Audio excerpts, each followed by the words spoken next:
This is Amos chapter 3 and verse 1. Hear this word that the Lord has spoken against you, O children of Israel, against the whole family which I brought up from the land of Egypt, saying, You only have I known of all the families of the earth. Therefore, I will punish you for all your iniquities. I want to start off by giving all praise, honor, and glory to Yahweh, Bahashem, Yahweh Shah, Bahashem, Rakah Kodash. Double honors to the apostles and the elders of Great Millstone, who are the elders of Yasha Allah, and a sincere salutation to all you Akim, who are preaching this word and believing this word, and to the Akwat, who are believing this word, and all truth and sincerity. I want to go into a lesson based on a meditation that I thought about, concerning the time that we're living in. And that meditation is that this is ultimately a private meeting in public. That though the words of the Lord are spread across all nations, though everyone has access to the Bible, it's really the Lord having a conversation with his family, the family he's chosen, beginning with the elect of that family. So this is a very intimate meeting that the Lord is having in public. Now, I want to read this in the NLT. Amos 3 and 2 in the NLT says, From among all the families on the earth, I have been intimate with you alone. That is why I must punish you for all your sins. No other nation is intimate with the one they ignorantly call God. This is why, when you look at human history, the empires, from the Persians, the Medes, the Greeks, the Babylonians, the Egypt, so on and so forth, all of those empires are a product of our disobedience. In most cases, we were disobedient. The Lord would raise up a nation and allow them to put us in captivity, and they would exploit the gifts that we have as a nation of people to further their enterprise. This is going on throughout human history concerning our family and the consequence of our disobedience. When you look at history, history is really centered around the Lord's chosen people. Because whenever the Lord's chosen people disobeyed the Lord, a new empire emerged. And here we are in the last empire of the heathens, all right, of Esau, Edom, the so-called white man, according to prophecy, that he would rule in these last days. All right. As a matter of fact, let me get this. 2 Ezra 6 and 9. For Esau is the end of the world, and Jacob is the beginning of it that followeth. So everything has really been largely centered around the Lord's people and their obedience or disobedience. And throughout our history, we've had more years and seasons of disobedience than obedience, which is why we found ourselves in captivity multiple times. Well, now the gospel of salvation is being preached, and everybody assumes it's talking to them, but it's truly talking to the ones that the Lord is intimate with, and that is his people. All right. No one else has that type of relationship. No one else had to go through the captivity. Not just one. No one else had to be subject to that, save the nation of Israel, to be scattered as a nation of people, to have your history forgotten. No other nation had to suffer through that, but us as a nation of people. All right. Now, real quick, this is Luke chapter 1 and verse 68. And it reads, Luke 1 and 68, Blessed be the Lord God of Israel, for he hath visited and redeemed his people, and hath raised up an horn of salvation for us in the house of his servant David, as he spake by the mouth of his holy prophets, which have been since the world began, that we should be saved from our enemies and from the hand of all that hate us, to perform the mercy promised to our fathers, and to remember his holy covenant, the oath which he sware to our father Abraham, that he would grant unto us, that we, being delivered out of the hand of our enemies, might serve him without fear, in holiness and righteousness before him all the days of our life. And that is still relevant today. All right. The salvation promised is promised to a particular nation of people. And that particular nation of people have went in and out of captivity through the course of human history as a product of their disobedience. And this is why it's the good news, but it's the good news for the Israelites. It's not a good news. And I will say this, it's a good news for the Israelites, beginning with the elect. Eventually, the entire nation of Israel will receive that promise, but they'll have to learn it first through death by pain and be born through the loins of the elect. Yet the Lord is still talking to his people. Nothing has changed about that. And this was a meditation I was thinking about. Really, it began on Sunday when brothers were talking on the open forum with the Charlotte brothers, that a lot of human history has really been Israelite centered. And what I mean by that is that out of all the families on the earth, our obedience or disobedience really decided the course of what happened. All right. And the reason I say that is because the Lord made a statement in Psalms. All right. And I want to get to it. This is Psalms 81. And I'll start at 10. And it reads, I am the Lord thy God, which brought thee out of the land of Egypt. Open thy mouth wide, and I will fill it. But my people would not hearken to my voice, and Israel would none of me. So I gave them up unto their own heart's lust, and they walked in their own counsels. Oh, that my people had hearkened unto me, and Israel had walked in my ways. I should soon have subdued their enemies, and turned my hand against their adversaries. The haters of the Lord should have submitted themselves unto him, but their time should have endured forever. He should have fed them also with the finest of the wheat, and with honey out of the rock should I have satisfied thee. So the Lord basically gave us a charge. You could either choose life or you could choose death. Meaning your obedience would result in being blessed above all nations, or your disobedience would curse you to be on the bottom of whatever society the Lord raised up. All right.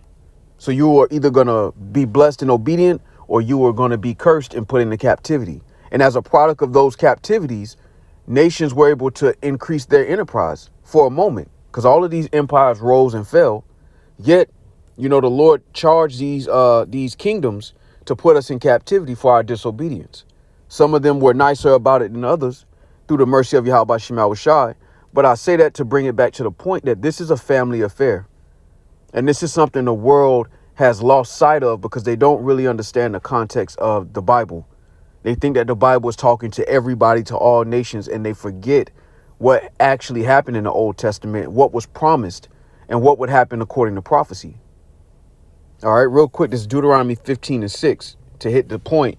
For the Lord thy God blesseth thee as he promised thee, and thou shalt lend unto many nations, but thou shalt not borrow.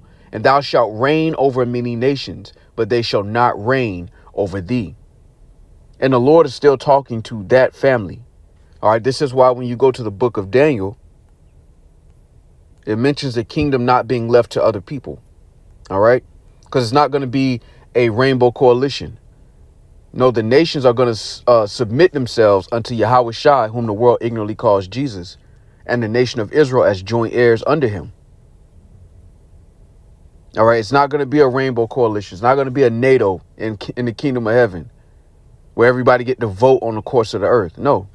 All right, this is Daniel chapter 2 and 44.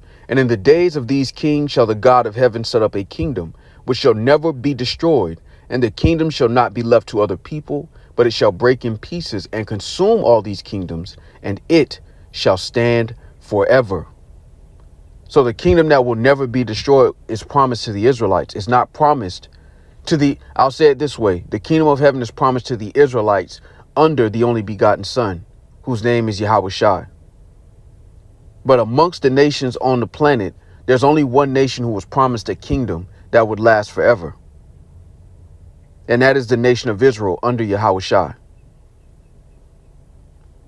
And the Lord has not changed his mind. This is still the promise. All right. The Lord deals with one nation intimately, and that is the nation of Israel. And that's why we've received the love of the Lord through chastening. Throughout human history, we've been in captivity. This isn't our first go round. That's why our people wear it so easily. Because this isn't our first this isn't our first rodeo. All right, this is Malachi 3:6. It says, for I am the Lord, I change not. Therefore, ye sons of Jacob are not consumed. So the Lord is still talking to his family, his nation, the nation that he raised up. He said his glory will he not give to another. And this is that intimate relationship. Right now, it's being expressed through chastening. Yet, as the scriptures say, the Lord said it was his good pleasure to give us the kingdom. He's not talking about a rainbow coalition. All right. He's talking about his people, beginning with the elect of his people. And nothing has changed about that, man. And it really made me meditate on that through the spirit and power of Yahweh Shema Shai, how the intimate relationship between us and Yahweh Shema Shai has been expressed throughout human history. And our disobedience has allowed other nations to rule our inheritance wrongfully. All right. Meaning they've got the power seat and destroyed the earth, with Esau being the most destructive of all the nations. All right. So Lord willing, we be a part of that number. This time that we're in right now is good news. And everything we see happening according to prophecy is for our family's sake, beginning with the elect. All right. This 2nd Ezra 6. And I want to jump down to 54. It says, and after these Adam also, whom thou madest Lord of all thy creatures, of him come we all, and the people also whom thou hast chosen. All this have I spoken before thee, O Lord, because thou madest the world for our sakes. And who is that directed to? It's directed to the nation of Israel. And that's why this private conversation has to be spoken in public, because we've been scattered amongst all nations. Yet the promise has always been that the Lord would gather us from the places we were scattered. Matter of fact, let me get that.